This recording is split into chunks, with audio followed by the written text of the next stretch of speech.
Hello guys, this is Felix Lumete and you're watching PBA Draft Room TV.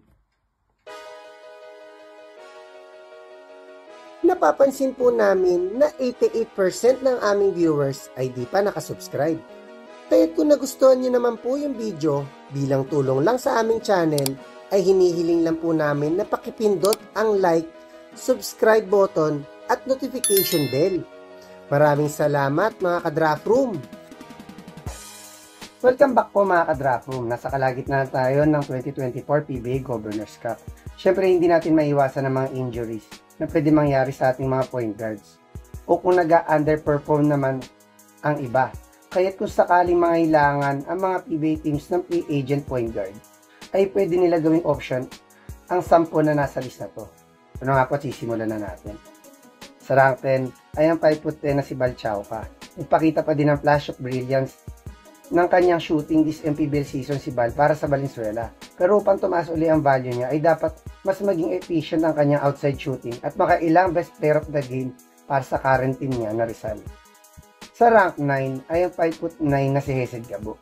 Medyo struggling ngayon ang Pangasinan pero consistent pa din naman ang playmaking at paminsan-minsang scoring ni Gabo. May pasok lang niya sa playoffs ang hit rates ay pwedeng mapansin uli si Hesed ng mga PBA coaches. Sa rank 8 ay 5'8" na si Orlan Wamar. Si Orlan na lang ang hindi pa nakakatungtong sa PBA sa list na to. Pero dahil sa leadership niya at efficient scoring para sa MPBL Championship contender na San Juan, tingin ko ay pwedeng anytime ay may sumubok na sa kanya. Sa rank 7 ay 6' na si Philip Anyamogan. Sa PBA pa lang, kilala na si Philip sa pagiging efficient outside shooter. Patuloy niya yung ginagawa para sa Batangas na isa din sa contender ng MPBL. Matulungan niya lang ito makapasok sa finals ay posibleng makabalik ulit siya sa PBA. Sa rank 6 ay yung 5'8" si Roy Sumang. Alam naman natin kung gaano ka-explosive si Roy. Patuloy niya pinapakita yan sa MPBL. Kahit kung may PBA teams na biglang mangangailangan ng isang athletic veteran scoring point guard ay dapat i-consider pa rin nila si Sumang. Sa rank 5 ay yung 5'7" na si JP Calvo. Medyo nakakagulat na mas pinili this off-season i-release si Calvo compared kay Olivario. Pero nung naglaro siya sa South Cotabato team ay mas naging competitive ito bilang siya ang leader. Matulungan lang niya ito umabot ng South Finals ay pwedeng mapansin uli siya ng mga PBA teams. Sa rank 4 ay 5'11" na si Mike Tolomna.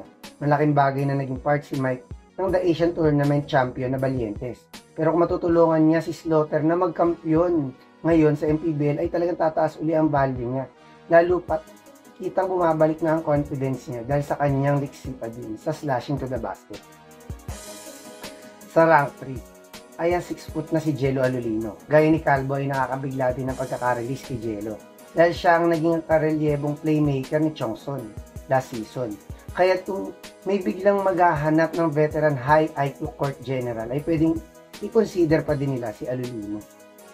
Sa rank 2 ay ang 6' na si Mac Talio. Dahil sa paglalaro sa Ligang Rabat ay natanggal last season sa PBA si Mac.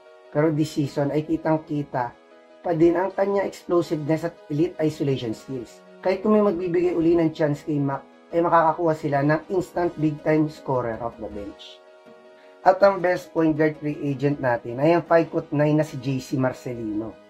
Halos lahat ng games na nilaroan ni JC ay siya ang best player of the game para sa contender na Zamboanga.